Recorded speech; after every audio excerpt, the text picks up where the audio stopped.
চমকাচ্ছেন, ধমকাচ্ছেন। আমি এই পরিবারটার দায়িত্ব নিতে রাজি আছি।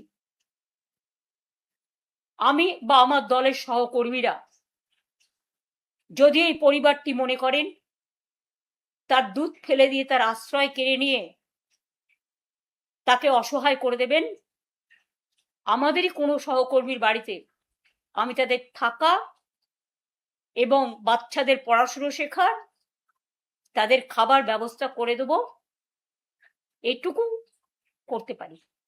আমাদের সহকর্মীরাও করতে পারে এগিয়ে এসে, সাধারণ মানুষও করে। হকারদের জীবন জীবিকা ফিরিয়ে দিন, নাহলে অল্টারনেটিভ বিকল্প ব্যবস্থা করুন। বুলডোজার দিয়ে যে রাজনীতি শুরু করেছেন জীবন জীবিকার উপরে, ওরা কি না খেয়ে থাকবে? আর আপনারা সব একাই খাবেন? কেউ খাবে আর কেউ খাবে না, তা হবে না, তা হবে না। গরিব মানুষের ভাত কাটলে লোকে কিন্তু ক্ষমা করবে না। অটোওয়ালা বলুন, টোটোওয়ালা বলুন, রিক্সাওয়ালা বলুন, ঠেলাওয়ালা বলুন, ট্যাক্সিওয়ালা বলুন, ক্যাব বলুন, মিষ্টির দোকান বলুন, রেস্টুরেন্ট বলুন, হোটেল বলুন, লক্ষ লক্ষ মানুষের জীবিকা অর্জন করে। আজ সবাইকে একতরফা নোটিশ দিয়ে বলছেন get out and get lost. তারা যখন আপনাদের বলবে get out and get lost, পারবেন তো উত্তরটা দিতে? উত্তর দেওয়ার জন্য তৈরি থাকুন। টোটোদের রুট করে দিন।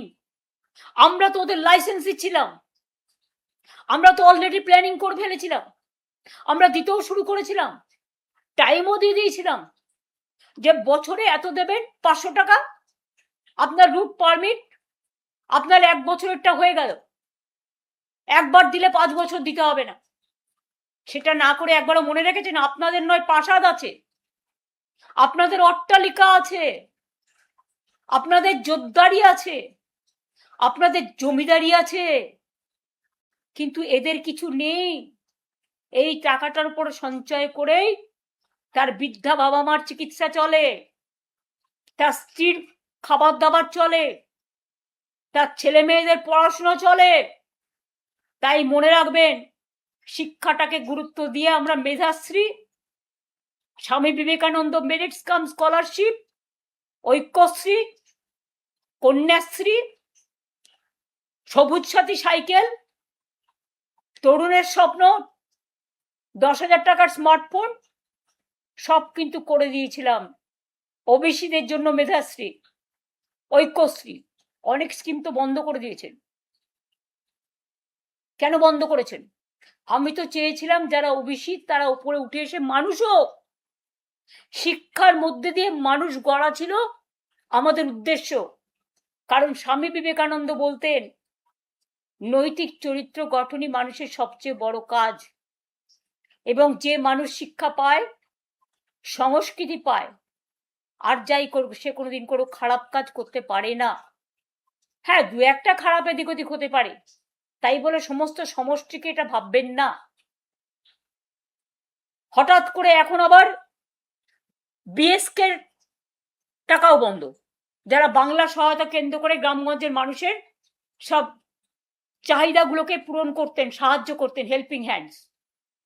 প্রত্যেকে কম্পিউটার জানা ছেলে মেয়ে, প্রায় 17,000 ছেলে মেয়ের চাকরি বন্ধ করে দিয়েছেন, টাকা দিচ্ছেন না। আমরা যাদের চাকরি দিয়ে এসেছিলাম এরকম কয়েক হাজার ছেলে মেয়ের চাকরি থেকে বঞ্চিত করেছেন। আপনি নিজেও আপনার কোটা অনুযায়ী চাকরি পেয়েছেন, যেটা চিফ মিনিস্টার দিতে পারে, যেটা অন্যান্য মিনিস্টাররা 3টে করে বছরে কোটা পেত, স্পিকারও পেত। তাহলে আপনার লোকেরা যদি চাকরি পায় একই আইনে, তাহলে আমাদের লোকেরা কেন বাদ যাবে? তাতে আপনার লোকেদের ফার্স্ট বাদ দেওয়া উচিত। আমরা চাকরি খেতাম না, আমরা কন্ট্রাকচুয়াল লেবার, ক্যাজুয়াল লেবারদেরও 60 বছর করে এসেছিলাম, এবং আফটার 60 ইয়ার্স তারা যাতে 3 লাখ টাকা পায় তার ব্যবস্থা করে এসেছিলাম। আজকে ডিএ সরকারি কর্মচারীদের বলছেন মুখ বন্ধ করবেন। আমরা তো সুপ্রিম কোর্টের নির্দেশ অনুযায়ী 2009 সাল থেকে যে ডিএ লেফট ফ্রন্টের আমল থেকে পাওনা ছিল তার 25% ইলেকশনের আগেই দিয়ে দিয়েছিলাম, এবং আমাদের ফেব্রুয়ারি মাসের বাজেটে 1 এপ্রিল আমরা 4% দিয়ে ঘোষণা করেছিলাম। তাছাড়াও বছরে আমরা 10% করে দিই দুবার, একবার দিই পুজোর আগে আর একবার দিই পুজোর পরে লাস্টে। এবার আপনারা বলুন, এপ্রিল মাস থেকে যদি ডিএটা না পান, যেটা আমরা 4 তারিখ থেকে 1 এপ্রিল থেকে দেবো বলেছিলাম, এপ্রিল, মে, জুন, জুলাই, আগস্ট, এখন বলছে সেপ্টেম্বর, তা 6 মাসের টাকাটা কত টাকা বাঁচালেন আর কর্মচারীদের বঞ্চিত করলেন। বাজেট যখন পাস হয়েছে ফেব্রুয়ারি মাসে, 1 এপ্রিল থেকে ডিএ দেওয়ার কথা বলা হয়েছে, চালাকি করবেন না। ওইটাই কিন্তু আজকে 6 মাস 4% পেতে পেতেই 6 মাসে কত হতো, 4-24%। যদিও অঙ্কটা আমি কম বুঝি, এটা অর্থনীতিবিদরা বলতে পারবে, কিন্তু 6 মাস তো পেলো না। 6 মাস তো এই টাকাটা তারা পেতে পারত। এবং সুপ্রিম কোর্ট বলেছিল, একটা টাইম লাইন করে দিয়েছিল। আমরা যেমন 25% দিয়ে এসেছিলাম, আবার পরবর্তী পর্যায়ে 3টে ভাগে ভাগ করে এসেছিলাম। এছাড়াও 7 পে কমিশন আমরাই তৈরি করে এসেছিলাম। 6 পে কমিশন আমরা করেছিলাম, যার জন্য সরকারি কর্মচারী, টিচারদের অনেক কিছু বেড়েছিল, সুযোগ সুবিধা। ফরেন কান্ট্রিতে ঘুরতে যায়, সুযোগ পায় 10 বছরে একবার। দেশের মধ্যে বিনা পয়সায় ঘুরতে যায়, চিকিৎসা, সবটাই কিন্তু আমরা করেছিলাম। কিন্তু আপনারা কিছুই করছেন না, উল্টে আপনারা কি করছেন, গণতান্ত্রিক আন্দোলনের কণ্ঠরোধ করছেন। আমি আমার কথা বলছি না, সব রাজনৈতিক দলকে তার গণতান্ত্রিক অধিকার ফিরিয়ে দিতে হবে। আর তা নাহলে দিল্লির আন্দোলন দেখেছেন তো, ওই ছাত্র যুবরাই রাস্তায় নেমে এর প্রত্যুত্তর আপনাদের দেবে। এবং বাংলায় কিন্তু সেদিন আন্দোলনের আবার সেই সংগ্রামের বিপ্লবের চেহারা নেবে। বাংলা অনেক বিপ্লব করেছে, এখনো করতে জানে।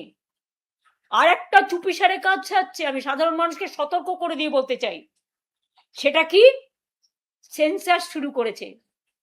সেন্সাস মানে এনআরসি ফর্মে, এনপিআর ফর্মে আপনাকে ব্যাংকের অ্যাকাউন্ট নাম্বার দিতে হবে, মোবাইল নাম্বার দিতে হবে, আধার কার্ড নাম্বার দিতে হবে, পরিবারে কারা আছে তাদের সব পরিচয় দিতে হবে, ভোটার আইডি দিতে হবে, পাসপোর্ট দিতে হবে, ড্রাইভিং লাইসেন্স দিতে হবে, মোবাইল নাম্বার দিতে হবে, ব্যাংক অ্যাকাউন্ট দিতে হবে, কত কিছু।